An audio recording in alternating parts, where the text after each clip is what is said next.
Alors, donc ici, j'ai normalement fait ce qu'il fallait, donc la suite de du calcul de base. Je suis donc dans la feuille vente statistique.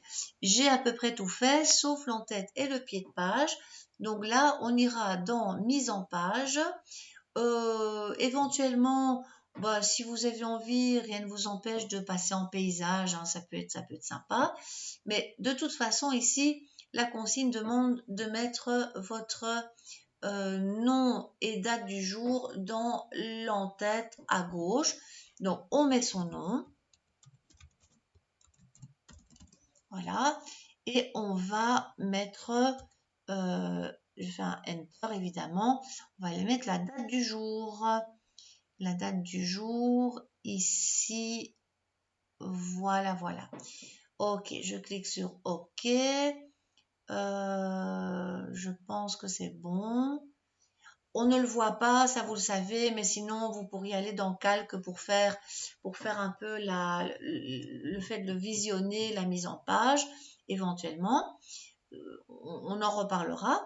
Mais ici, par contre, il y a la dernière question, imprimer la feuille avec les formules. Je ne pourrai pas le faire dans LibreOffice, ça n'est pas possible, en tout cas pas à ma connaissance. Et dans Excel, je le verrai dans une autre capsule. Je vais donc continuer sur l'autre feuille qui concerne, me semble-t-il, parce que j'ai un petit peu fait des bêtises, voilà. Et en fait, manifestement, j'ai fait plein de bêtises parce que je n'étais pas tout à fait dans la bonne. J'étais dans vente statistique, qui n'était pas celle du début. J'ai un peu fait n'importe quoi là-dedans, mais ce n'est pas grave. Vente statistique, après, il y a facture, literie, si je ne me trompe. Et bien, c'est pas mal. Je vais faire celle-là. Comme ça, ça correspond à peu près aux difficultés que vous aurez à gérer dans les autres. Parce que il y a une formule à calculer, il y a un pourcentage, et donc ça représente une certaine difficulté, un petit calcul de base en tout cas, et tandis que je pense que le tout premier est tout simple, hein, c'est une différence entre le prix d'achat, le prix de vente et le prix d'achat, donc ça c'est tout simple, autant vous laisser faire celui-là tout seul. Mais donc dans ma démo, je vais donc aller sur la facture litrique qui est la plus compliquée, voilà, et donc je vais devoir m'y coller de taper le texte, mais en tout cas, j'interromps un petit peu ma vidéo pour ne pas trop allonger.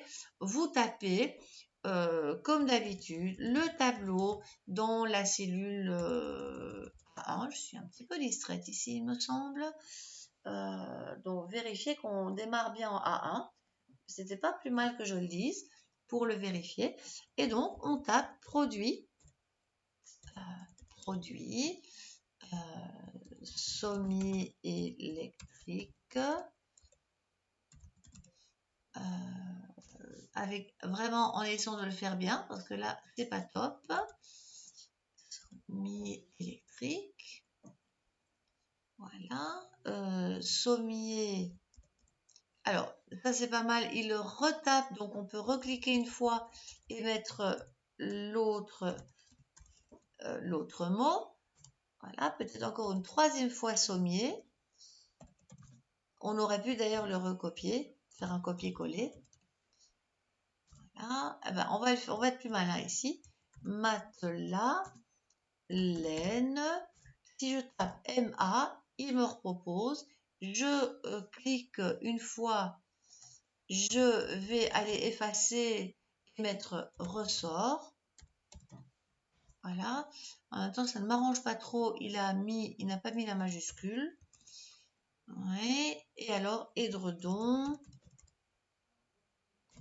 Je pourrais limite être proactive et déjà faire un clac copier parce que ça me servira tout de suite.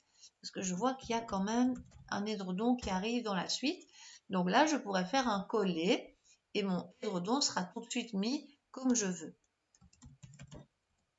Voilà, en tout cas, j'encode.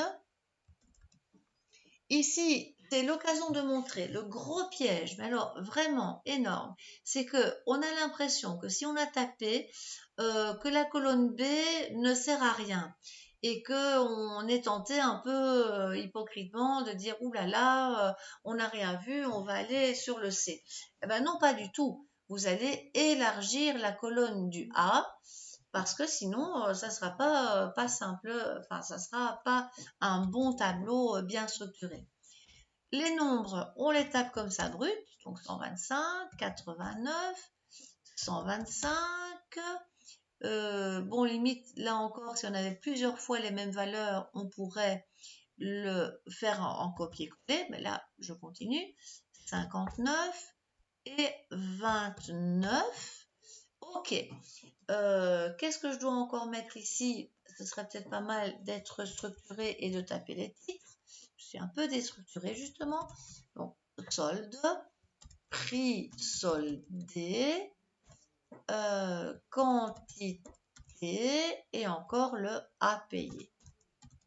Voilà. Peut-être un peu dézoomé parce que sinon, ça ne va pas le faire. Voilà, qu'on ait quand même tout le tableau visible, ça serait pas mal. Voilà. Alors, une fois que j'ai tapé ceci, donc en tout cas, je peux taper mon solde. Donc, on me demandait de saisir les données, calculer le prix soldé. Donc, il y a encore le 10% à taper. Donc, ça, par contre, ça se tape comment? Ben, comme ça s'écrit. Donc, 1, 0 et puis le symbole % de votre clavier. Ceci est un nombre. C'est un nombre, ben c'est le nombre 0,1 en fait, en sachant que 100% c'est 1 ou 50% c'est 1 demi ou 0,5. Donc c'est un peu d'arithmétique qu'il y a derrière.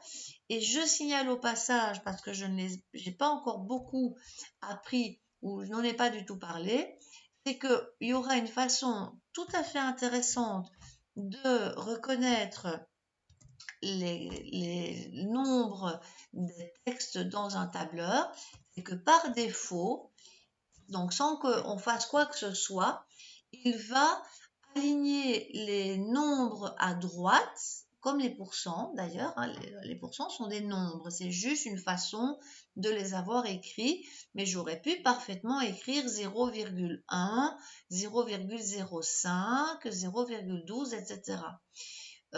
Donc on voit bien que là, il a bien compris que c'était un nombre, alors qu'ici, eh bien, c'est un texte. Ça peut avoir de l'importance. Donc par exemple, ici, si je faisais une petite digression, quand je tape la virgule, je suis obligée de taper une virgule s'il y avait un prix avec 29,5 €. Mais là, par contre, si j'utilise le point, là, c'est radicalement différent. Parce que là, on n'est pas dans un système anglophone où le séparateur décimal est le point. Et donc, il vous dit, en l'alignant à gauche, il vous dit, attention, ça c'est un texte.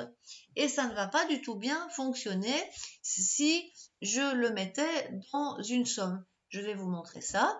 Si par exemple, j'avais quand même quelque chose ici avec une virgule et que je l'écris mal, eh bien, je ne vais pas du tout pouvoir faire ma somme.